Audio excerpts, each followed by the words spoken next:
नमः सच्चिदानंद रूपाय परमात्मने ज्योतिर्मय स्वरूपाय विश्वमांगल्य मूर्ते प्रकृति पंचभूतानि ग्रहालोका स्वरास्था दिशः कालश्च सर्वेषां सदा कुर्वन्तु मंगलम्। रत्नाकराधौतपदां हिमालय किरीटिनीं ब्रह्मराज ऋषिरत्नाढ्यां वंदे भारत मातरम्। सरस्वती माता के चरणों में प्रणाम करता हूं।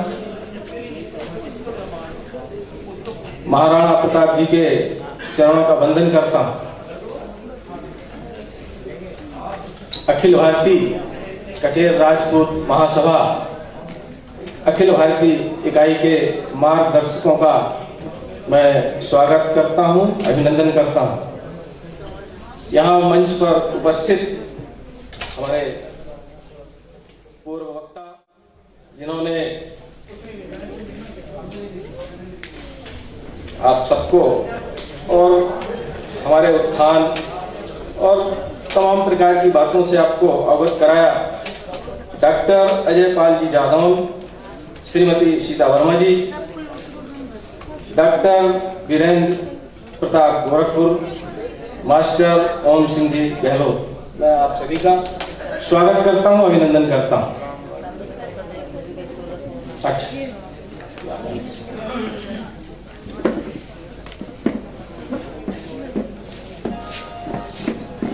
यहां पर इस कार्यक्रम में उपस्थित हमारे समाज के मार्गदर्शक बंधुओं, मातृशक्ति के रूप में यहां पर उपस्थित हमारी मातृशक्ति, बड़ी प्रसन्नता की बात है कि आप सब एक साथ आप सब लोगों के दर्शन हो रहे हैं।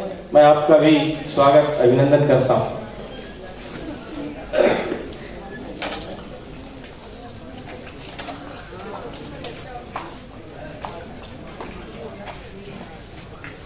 काफी लंबे समय से समाज के हमारे कुछ बंधुओं ने समाज में अग्नि को प्रज्वलित करने का काम किया। समाज के लिए कोई ना कोई सम्मेलन, कोई ना कोई कार्यक्रम करते चले आ रहे हैं।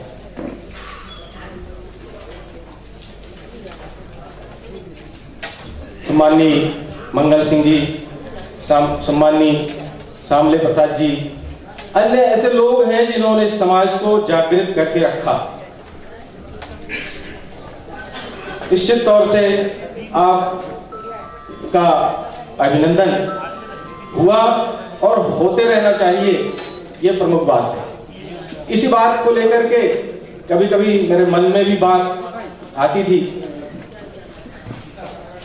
कि ये जिलों जिलों में हमारे कार्यक्रम होते हैं समाज के उत्थान के लिए, इसको क्यों ना अखिल भारतीय स्वरूप दिया जाए। ऐसा मैंने एक आध बार संबंधित व्यक्तियों से अपने सुझाव भी रखे थे।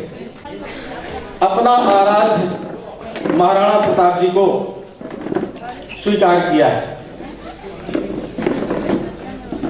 महाराणा प्रताप जी ने कितना संघर्ष किया है, कितना शौर्य किया है इस राष्ट्र के लिए।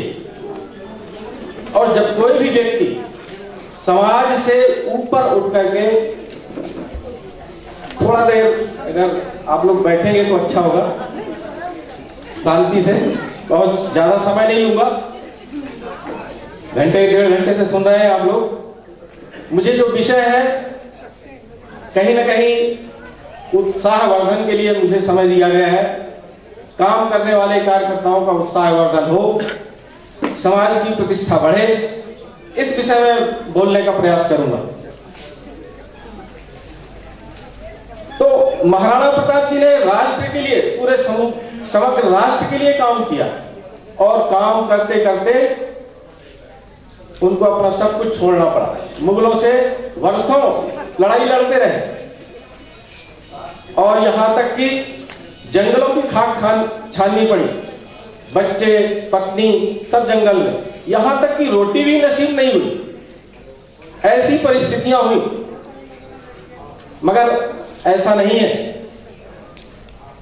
जब कोई इस तरह का शौर्य प्रदर्शन करने वाले, त्याग करने वाले लोग होते हैं, तो उनको सहयोग देने वाले भी खड़े हो जाते हैं।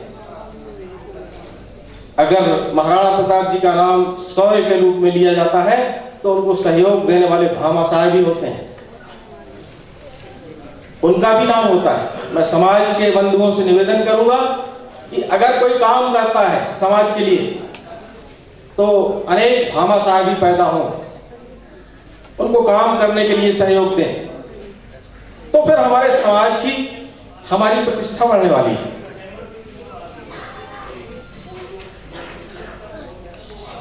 अभी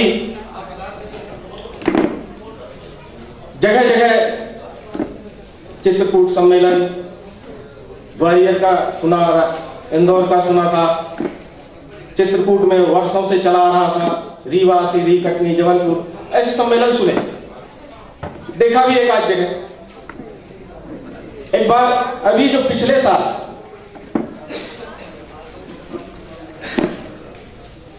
उत्तर प्रदेश की राजधानी लखनऊ में जो सम्मेलन हुआ, मुझे बड़ा अच्छा लगा। मैं प्रेम सिंह जी को एक बार पुनः उनकी हौसला अफजाई करूंगा कि अभी तक हम जिलों में सम्मेलन करते थे, उनका विचार अच्छा आया। वो दिल्ली के रहने वाले हैं और उनने सोचा कि क्यों ना हम किसी राजधानी में कार्यक्रम करें। उत्तर प्रदेश की राजधानी लखनऊ, और वहां पर इस सम्मेलन को उन्होंने स्वरूप दिया। उसको देख करके, उसका विचार करके, और मध्य प्रदेश की राजधानी भोपाल, और वहां पर हमारे मध्य प्रदेश के कार्यकर्ताओं ने, राम भजन और उनके साथियों ने इस कार्यक्रम को आयोजित किया।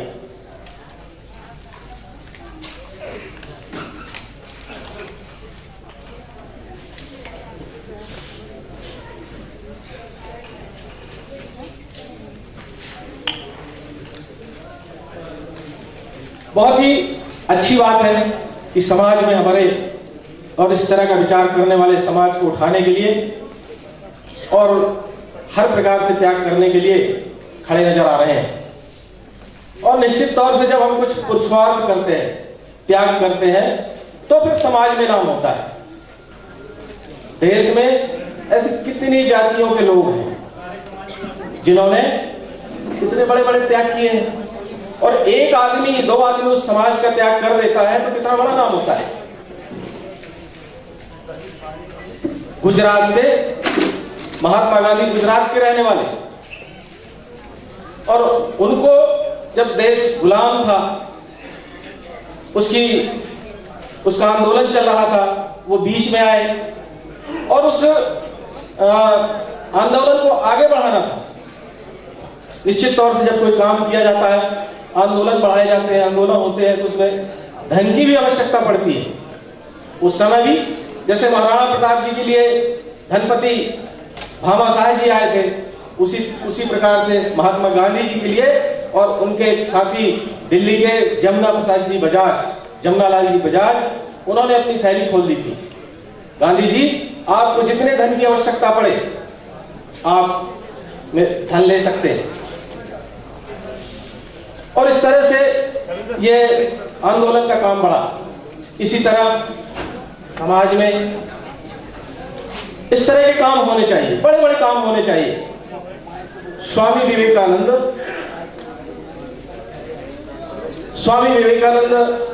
बहुत ही कोई बहुत बड़े परिवार से नहीं थे। उनमें एक चिंतन था, और वो चिंतन था कि हमारे देश की जो स्थिति है, हमारे देश की जो गई गुजरी स्थिति है, हमारी जो संस्कृति है, हमारी जो भारत माता है, वो दबी पड़ी हुई है, और उसके उत्थान के लिए मुझे कुछ करना है। और जब उनको एक जानकारी हुई कि शिकागो में एक धर्म सम्मेलन होने वाला है, और उसको धर्म सम्मेलन के लिए मन बनाया, उसके लिए भी उनको सहयोग करने वाले मिले, और शिकागो में उन्हें जबरदस्त और भाषण दिया। दुनिया के लोग सुनकर के आश्चर्यचकित हुए कि भारत का सन्यासी इस तरह बोल सकता है। कुछ दिनों के बाद जब विवेकानंद भारत वापस आए उनके एक मित्र उनको मिले, बोले विवेकानंद इतनी सी बात बोलने के लिए और आप शिकागो गए, इस बात को आप यहां भारत में भी तो बोल सकते थे।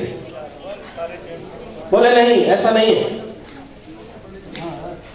अगर कोई बात बड़े मंच से बोली जाती है तो उसको सारी दुनिया सुनती है और उसको मानती है।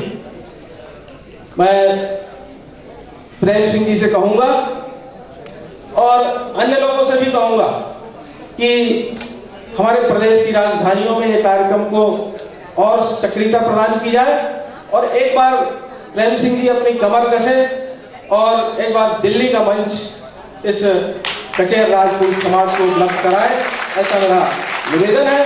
तब दुनिया हमें और ये देश और ये समाज हमें पहचानेगा कि ये कचेर समाज भी होता है, ऐसा मेरा निवेदन है।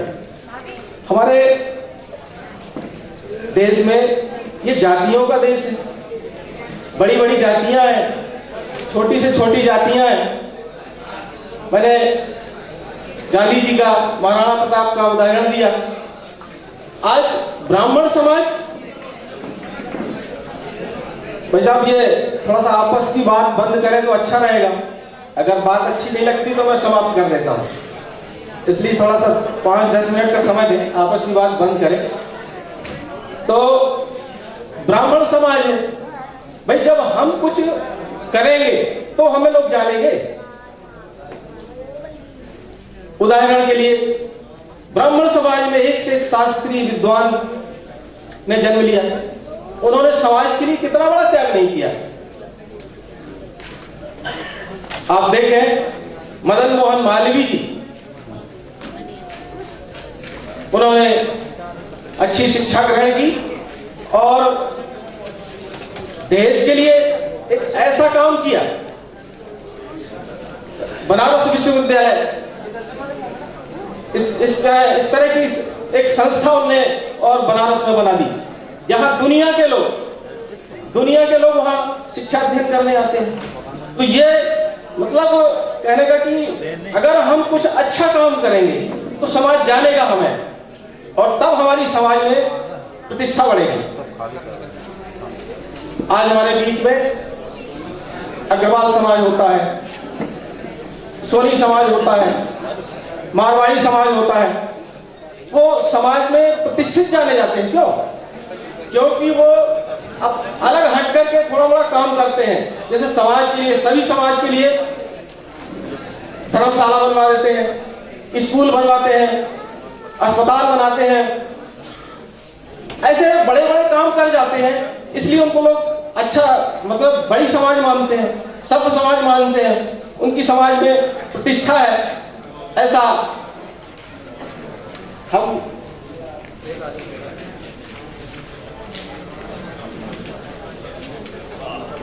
फिर कुछ ऐसे शौर्य के काम हैं और भी अगर हम अन्य जातियों के बारे में विचार करें, गौड़ समाज है, ठाकुरों की गिनती में है।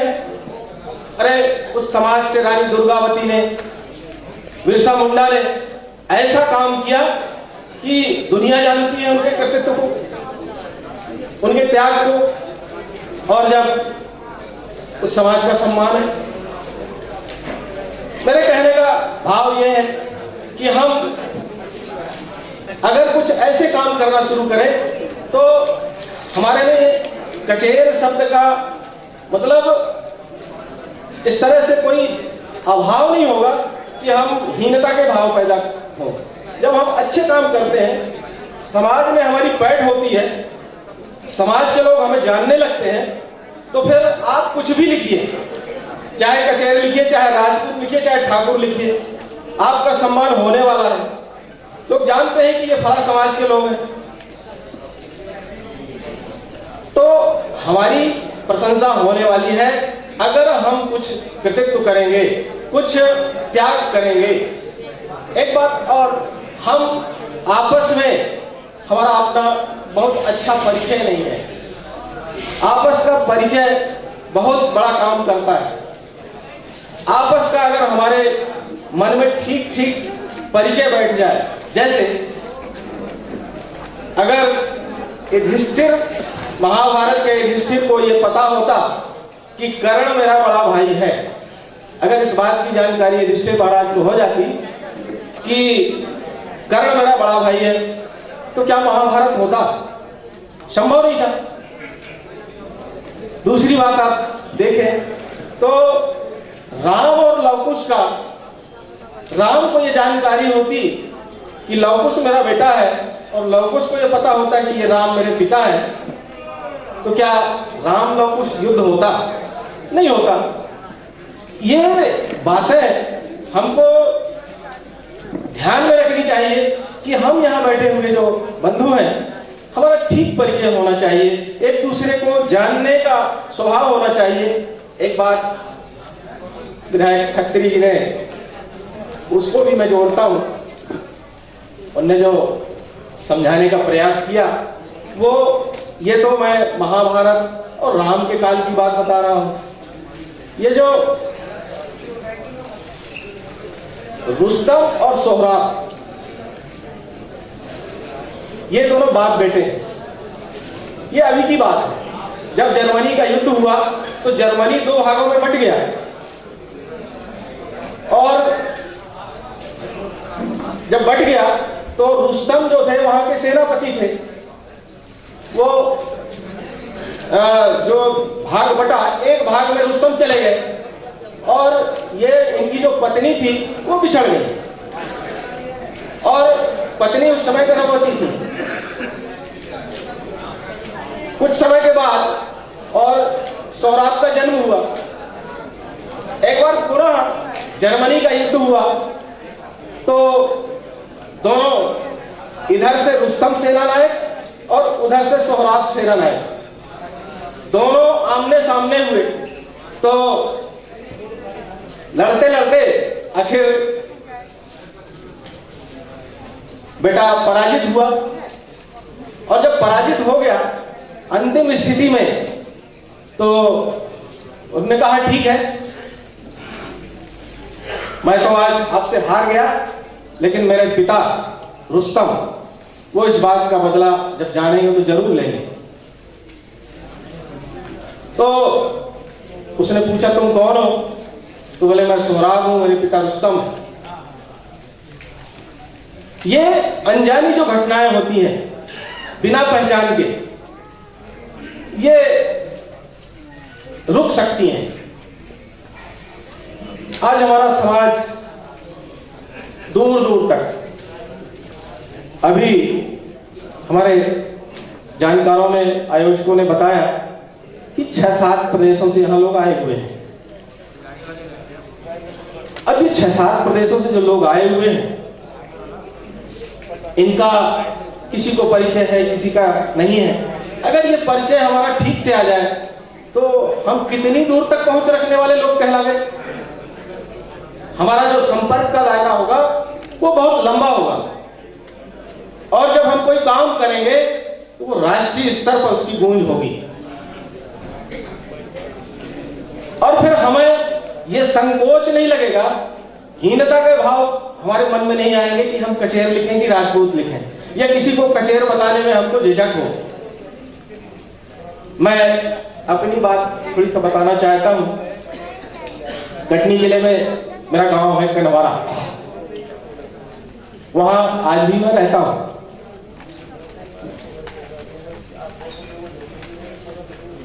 जब मैं थोड़ा सा विचार करने की स्थिति में हुआ तो ये देखता था कि समाज की हमारी दया और दिशा ठीक नहीं है। मुझे लगा करना क्या चाहिए। आप सबको मालूम है कि समाज की आज से कुछ सालों पहले क्या स्थिति थी। हम आज उस स्थिति में नहीं है। बैठा हुआ समाज नजर आता है कि यहाँ व्यवसायी हैं, नौकरी करने वाले, सर्विस अच्छी पोस्टों में हैं लोग, तो आज वो स्थितियां नहीं रही।